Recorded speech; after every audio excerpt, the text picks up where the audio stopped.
November 9th, 2021.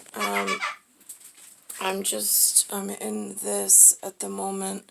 Trying to think to myself. I got called in for jury duty once in New York City. They sent like a thing. I had to call. Then I had to take time off from work and go in.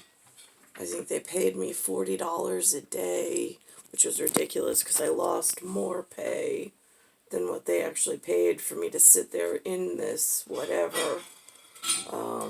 But I did. And that was regular jury. Then I think I went to Starbucks in New Hyde Park. I'm like trying to connect some dots that I can remember. He said there's something called a grand jury. I asked him, because he had to go sit on something called a grand jury. And I'm like, what's the difference? And he's like, oh, I don't know. He's like, I'm not a lawyer. He's like, what I got called in for was called grand jury. I'm like, alright, okay. Nobody has any idea. This little hole over here that is not connected to law groups or big, fancy sports associations or, like, I don't know, isn't there something that's supposed to protect the crown and its children? That's what I'm attempting to contact in the great beyond, because by documenting just how many health issues I've had. You can blow that safety whistle all you want, my love, but there's no safety instructor on the field, apparently. It's my son. It's Cat Scratch. It's the Mayan calendar, baby. So now,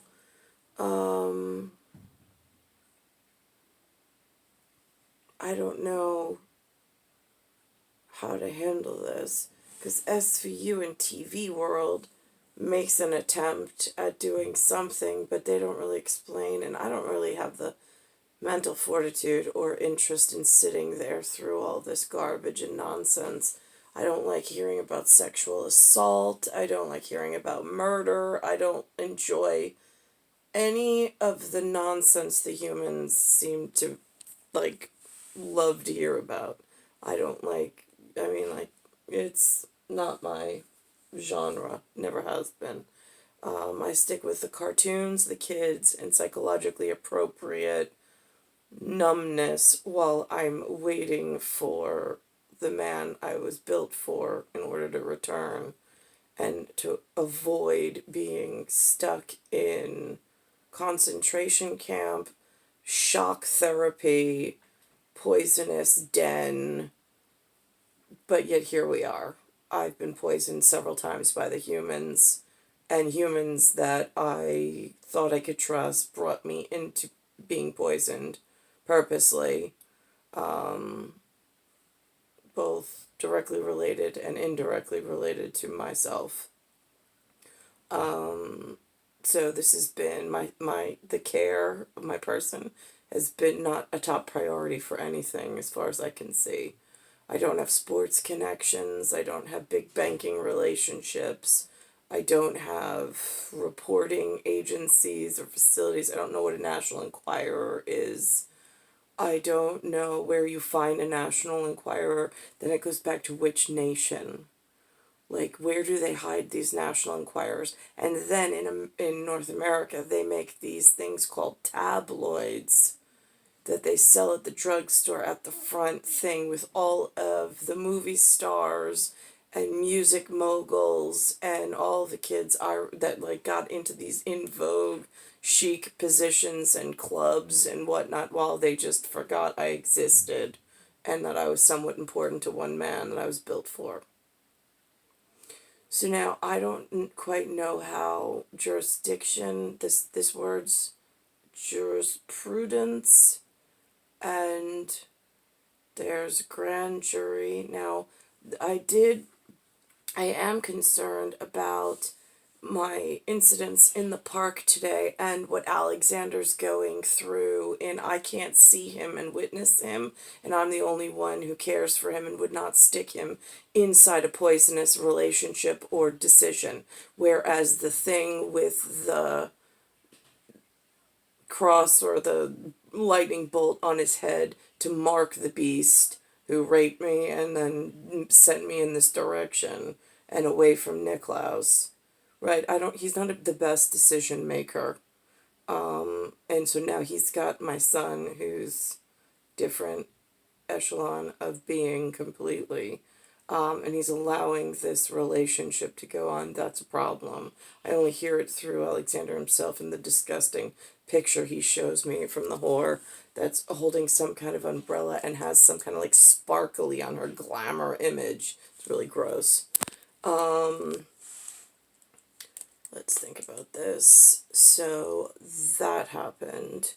So I don't exactly know. Now, I feel like they're throwing me into these dangerous situations while I'm being shocked on the streets of New York and while I'm showing static interplasmal changes because my weight is a BMI and a girth that I am not normally. The last time that I saw Michael Houston, I was at my largest that is ever supposed to be allowed. And I was svelte, we'll call it SVELT, which is like an athletic, but damaged, but athletic, which was supposed to also be fixed, but whatever. It was the best that I looked after having children to this disgusting storyline and acclimate and weather and planetary problem. So now, the size that I am now is not acceptable, and there's no excuse for it whatsoever. It's just time dilation and everybody allowing these disgusting courtships of grand juries and children to fight over dumb stuff. I mean, bullets work faster. I don't understand why they keep stacking charges and waiting and waiting and waiting and waiting while my situation gets worse. And now I'm thrown into a fallout shelter where it's known to have toxic airborne contaminants on and off depending on how the imperial schedule's going in some other disgusting zone of they're so out of touch with what the land shitbags are doing. So now it's a little confusing because they normally are grateful and thankful and kind to the land shitbags running the show who are putting me in harm's way. But I have never really had touch except with Eric or Mike Houston at Thomas Jefferson's house to check in on me, which at the time I was in a gym. I would go in, I'd work out, wouldn't talk to anybody except for Eric, and then I'd leave. Or I'd say hi to Brendan if he was there. That was it. And Tommy Newman once called me into his office, but whatever. And then Tommy Newman also, with Brendan, invited me to some Ronkonkoma planning board meeting for something by the train station I went to support them. Didn't have any idea what that was about. But I thank them for at least inviting me into the community. I thought that was really nice. I have to think about this. So now I really feel like I am being punished, persecuted, and harmed daily. It is very painful to live in this existence. And then to take my son like Groundhog's Day with Bill Murray. I think it was Bill Murray, who's the actor who did that. It's Lewis's favorite movie. He chuckles every time I mention it. I'm like, it's the most disgusting display, Lou. Because it's what's actually happening and what's actually real in this disgustingness that you fucking brought me into. So now, here we are. And now I go to the playground every day with my son because he wants to be out and about and not sitting in the house. And now I've got this new age problem of do I let him out near the humans where they're poisoning him, his future, and harming him, but using him in some grandstand and some theatrical moment that then they can use in some court system to fuck him and I over even further, because that's all they've done my entire life. If they were so successful in this new theology and way of conducting themselves in the state of New York, I would be married to whatever I was born for, and I would not have ever met Jason Peter Romer in 1976. I would have never had any of the 4 kids that I had in this manner, and I still wouldn't be sitting here underneath this unity flag in some broken machine of Earth, solar system, Milky Way, universe, galaxy is broken. Star 1978, Star 8378, Nicole Cattaruzza. It's Bayside Station, Bayside, New York, 11361.